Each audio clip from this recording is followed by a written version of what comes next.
कांग्रेस नेता राहुल गांधी की भारत जोड़ो यात्रा के समापन समारोह में जेडीयू के अध्यक्ष शामिल नहीं होने वाले हैं। इस फैसले को लेकर जेडीयू अध्यक्ष ने कांग्रेस अध्यक्ष को चिट्ठी लिखकर शुभकामनाएं दी हैं। कांग्रेस ने एकजुटता दिखाने के लिए 30 जनवरी को कश्मीर में भारत जोड़ो यात्रा के समापन समारोह में 24 विपक्षी दलों को आमंत्रित किया था, लेकिन जेडीयू की तरफ से नागालैंड में अपना एक राजनीतिक कार्यक्रम में शामिल होने की बात कहकर टाल दिया गया।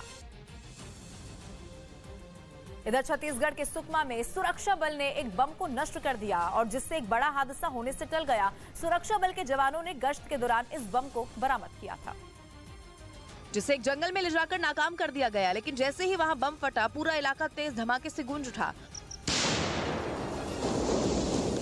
सुरक्षा बल को गश्त के दौरान ये आईडी मिला था, जिसके बाद उन्होंने इसकी जानकारी बम निरोधक दस्ते को दी।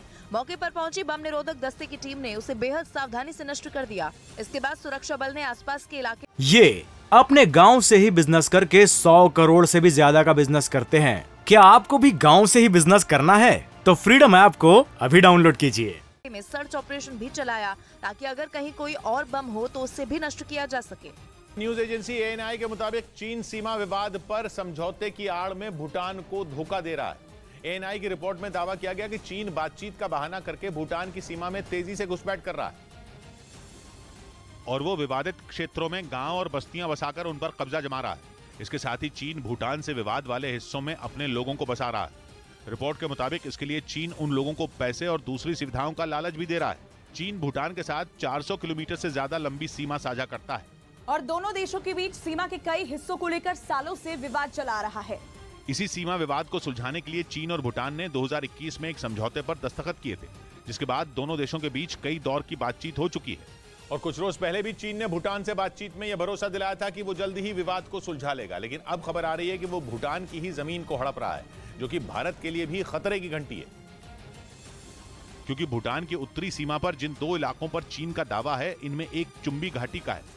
इसी के नजदीक डोकलाम में भारत और चीन के बीच गतिरोध हुआ था और चीन भूटान से इसी इलाके की मांग कर रहा है, जो भारत के सिलीगुड़ी कॉरिडोर के करीब है।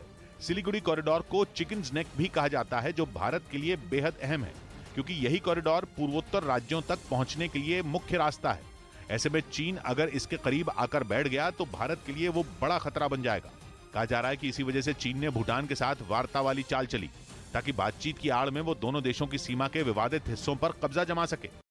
अमेरिका के पूर्व विदेश मंत्री माइक पॉम्पियो की किताब में चीन और भारत के रिश्तों पर एक बड़ा दावा किया गया। किताब में लिखा गया कि चीन की दादागिरी के कारण भारत ने अपनी विदेश नीति में बड़ा बदलाव किया और इसीलिए चीन के खिलाफ बने क्वाड में भी शामिल हुआ।